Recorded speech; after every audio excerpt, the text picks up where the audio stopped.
Eu sou aluno de Letras em Inglês aqui da Universidade Federal do Piauí.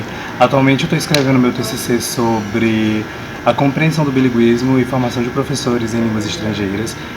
Também sou professor do programa Idiomas Sem Fronteiras, onde o público que a gente atende é a comunidade UFPiana, comunidade UFP. E para o meu futuro acadêmico eu espero cursar uma pós-graduação ou aplicar, quem sabe, para um programa de intercâmbio para ensinar português como língua estrangeira lá fora. Estamos de volta com o programa Nossos Jovens, Nosso Futuro, pela TV Cidade Verde.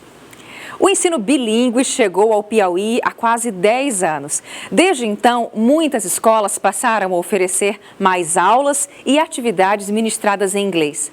Mas qual o impacto da fluência de um idioma estrangeiro na formação global do estudante? Esse é o tema de uma entrevista de estúdio, agora com a professora Patrícia de Oliveira Lucas, doutora em Linguística e docente da Universidade Federal do Piauí. Boa tarde, professora. Boa tarde.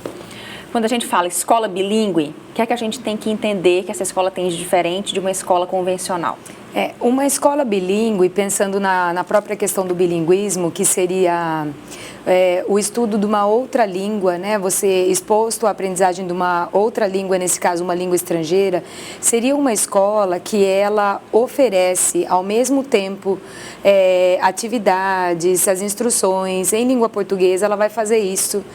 O ideal seria na mesma quantidade em língua inglesa, para que a criança, o aprendiz que estuda naquela escola, possa ter o insumo naquelas duas línguas ao mesmo tempo.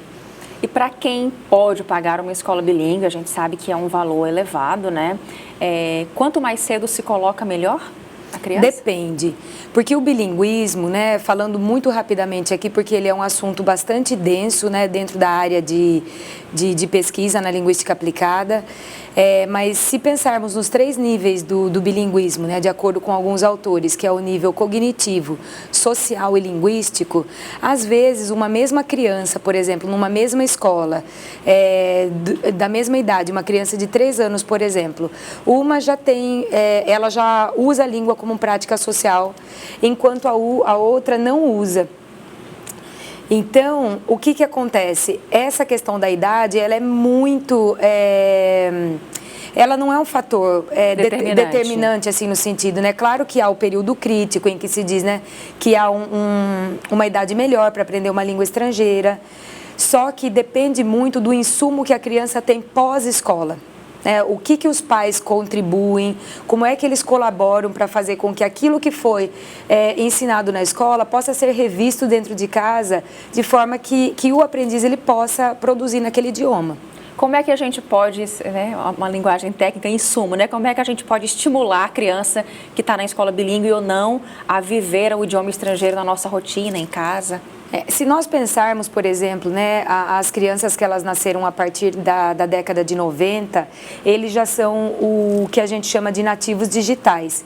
Então, eles já têm uma familiaridade com a tecnologia muito maior do que, por exemplo, nós tivemos quando estávamos aprendendo uma língua estrangeira.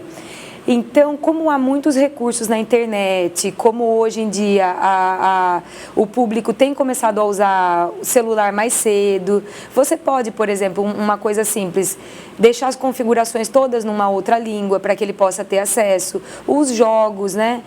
Nós trabalhamos com muitos alunos na universidade que eles têm uma competência linguística elevada e eles nunca receberam uma formação, uma instrução formal, por exemplo, numa escola, mas eles sabem a língua, eles compreendem, porque o insumo, tudo aquilo que é dado pelos jogos é feito em língua inglesa.